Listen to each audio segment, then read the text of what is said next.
దైవం యొక్క భావమును మీరు అభివృద్ధి పరచుకొని సేవల్లో పాల్గొనండి. स्वयं में दैवीय विचारों और पूर्ण साहस को विकसित करते हुए समाज की सेवा करो.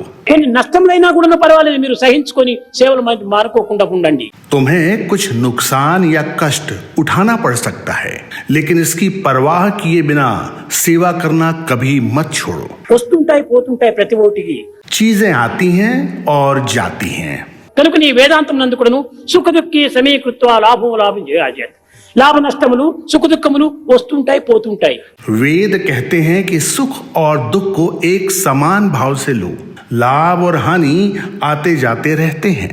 దీనికంతా మనం వెరవకూడదు. इनसे डरो मत. దైవ చింతన చేస్తూ కూర్చోవాలి. निरंतर ईश्वर के बारे में सोचो. మహాభక్తుడు త్యాగరాజు.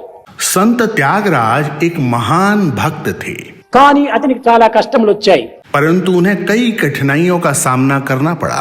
ఎంతనో భరించుకునేటువంటి ఒక త్యాగరాజు కూడాను वे सभी कष्टों को झेल सकते थे, రామ వియోగమును భరించుకోలేక लेकिन वे राम से वियोग को सह नहीं सकते थे. బాధపడుతూ రామును కూడా నిందిస్తూ వచ్చాడు. वह और अधिक कष्ट नहीं सह सकते थे, इसलिए उन्होंने राम को दोष देना शुरू कर दिया.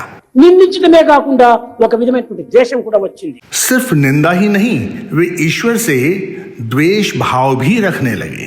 ఈ ద్వేషం లోపల ఏమన్నాడు, రామా నేను ఇంత కష్టాలు పడుతుంటే నీవు దీన్ని నివారణ చేయలేకపోతున్నావా? अपने द्वेष के कारण उन्होंने क्या कहा, राम जब मैं इतने कष्टों को झेल रहा हूं तो क्या तुम मेरे इन कष्टों का निवारण नहीं कर सकते? ఈ కష్టమును నివారణ చేసేటువంటి శక్తి నీకు లేదా, లేక నిన్ను కరిగించేటువంటి భక్తి నాకు లేదా?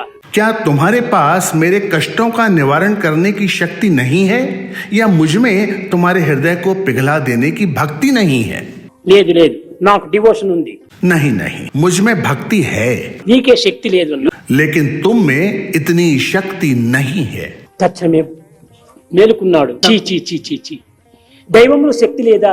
మనతో పాటు ఆడుతూ పాడుతూ ఆనందంగా తిరుగుతూ ఉంటే మేము ఆ మానవ రూపకంగా మనం భావిస్తున్నామే, భగవంతుని యొక్క శక్తి సామర్థ్యములు చాలా గొప్పవి అనేటువంటి యొక్క విచారం చేశాడు. फिर अपने विचारों को देखकर वे सोचने लगे, छी छी छी छी छी, ईश्वर के पास संपूर्ण शक्ति और सामर्थ्य है, वे मेरे कष्टों का निवारण क्यों नहीं कर सकते? वे अवश्य ही ऐसा करेंगे. इस प्रकार वे तुरंत ही जागरूक हो गए और उन्होंने इन दूसरे विचारों को बढ़ावा देना आरंभ कर दिया. తిరిగి కన్నులు మూసుకున్నాడు, చేతులు కట్టుకున్నాడు. फिर उन्होंने अपनी आंखें बंद कर ली और हाथ जोड़ लिए और कहने लगे, రామా राम కపివారది దాటునా, क्या कपि यानी श्री हनुमान उस समुद्र को पार करने में समर्थ हो सकते थे? కలిసి రోటగట్టునా, क्या आपको ओखली में बांधना संभव है?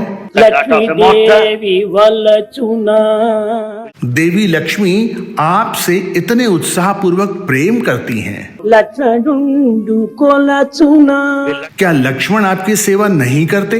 సుఖబుద్ధి గల భరతుడు చూచి చూచి బ్రొక్కునా, అపరామ శక్తి ఎంతో గొప్పరా. क्या इतनी कुशाग्र बुद्धि वाले भरत आपको बारंबार प्रणाम नहीं करते? राम आपकी शक्ति ही सर्वोच्च है. ఇంతది అంతది కాదు, ఎంతో గొప్పది. आपके पास सबसे महान सर्वोच्च शक्ति है, इतनी कि कोई कभी इसका अनुमान नहीं लगा सकता. నా బుద్ధి చాలా చిన్నదైపోవడం చేతనే నేను ఈ విధంగా మందలించాను. अपनी संकीर्ण बुद्धि के कारण मैंने आपको इस तरह उलाहना दी. నా తప్పే నా తప్పే నా తప్పే. त्यागराज ने कहा, यह मेरी भूल है, यह मेरी भूल है, यह मेरी भूल है. అదే విధంగానే మీలో ఏదైనా ఒకవేళ ఇలాంటి పరిస్థితులు ఏర్పడినప్పుడు దైవాన్ని నిందించకండి. अपनी कठिन परिस्थितियों के लिए ईश्वर को कभी भी दोष मत दो. దైవాన్ని విమర్శించకండి. ईश्वर की कभी भी आलोचना मत करो. మిమ్మల్ని మీరు విచారించుకోండి. तुम स्वयं का ही विश्लेषण करो. మిమ్మల్ని మీరు విమర్శించుకోండి. तुम स्वयं की समालोचना करो. మీలోని దోషాన్ని మీరు చూసుకోండి. तुम अपनी गलतियों को सुधारो, అప్పుడే మీరు బాగుపడతారు. तब तुम अच्छे बन पाओगे. समस्त लोक